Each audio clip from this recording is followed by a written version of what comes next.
For those of you who don't know, the MBTA Orange Line of Boston, Massachusetts played a critical role in transit history. The MBTA Orange Line was one of the very first mass elevated transit systems in the entire United States. For a bit of a backstory, the MBTA Orange Line started back in 1901. Back then, it was under the name of the Boston Elevated Railway. Since the transit line was elevated, it had two elevated areas on the line, the Charlestown Elevated and the Washington Street Elevated, although primarily we will be focusing on the Washington Street Elevated, so let's fast forward to the year 1964. In 1964, the Massachusetts Bay Transportation Authority, or MBTA, was created for the simple purpose of subsidizing and joining the existing heavy rail lines of the Red, Blue, Green, and Orange Line, along with the commuter rail, to join it under one parent company and minimize costs in upkeep and maintenance, and the MBTA was a result of this. During this time, the Orange Line was operating steadily, but concerns over the infrastructure with the Charlestown Elevated began to surface. Meanwhile, the Washington Street Elevated was perfectly fine up until around 1987. For some backstory, the state of Massachusetts had been planning since 1960 to build a giant highway where the current Southwest Corridor lays today, and they began demolition of several hundred buildings in 1966. And when demolition began, the state of Massachusetts told their plans to the general public and informed them of what was going on, and let's just say the public did not take this well. All throughout 1966 to 1975, various protests and demonstrations were held to send a message of no. Some messages of "Stop I-95, people before highways" was a common message seen during this time, since a lot of people did not want a highway to be built.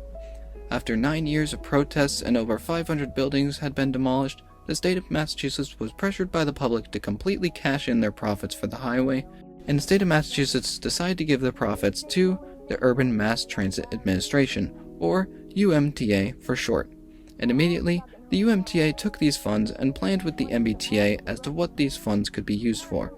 And in 1980, construction of the Southwest Corridor began. Excavation began as soon as the project was approved, and concrete for the foundation was poured in 1983 after everything had been excavated. Soon after, tracks were laid down and the stations were built. Meanwhile, the Washington Street Elevated was getting quite a bit of hate from the community during this time.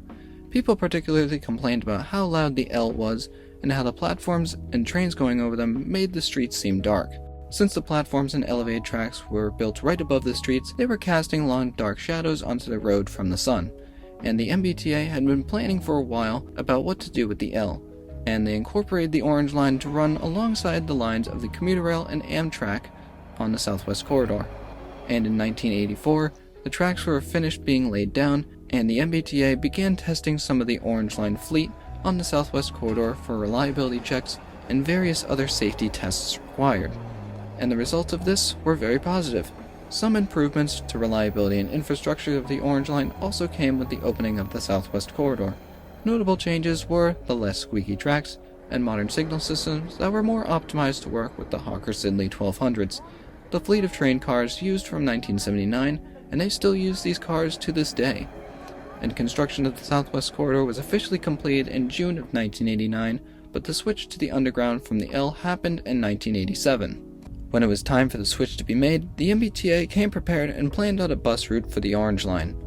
While conductors moved the existing trains off the elevated to the underground, commuters used the bus route that the MBTA provided to get to work instead of using the train. And when the switch was finally completed later that week, service began on the Southwest Corridor on May 4th of 1987, and riders adjusted to this change with the MBTA staff at each station guiding people as to how the new line worked.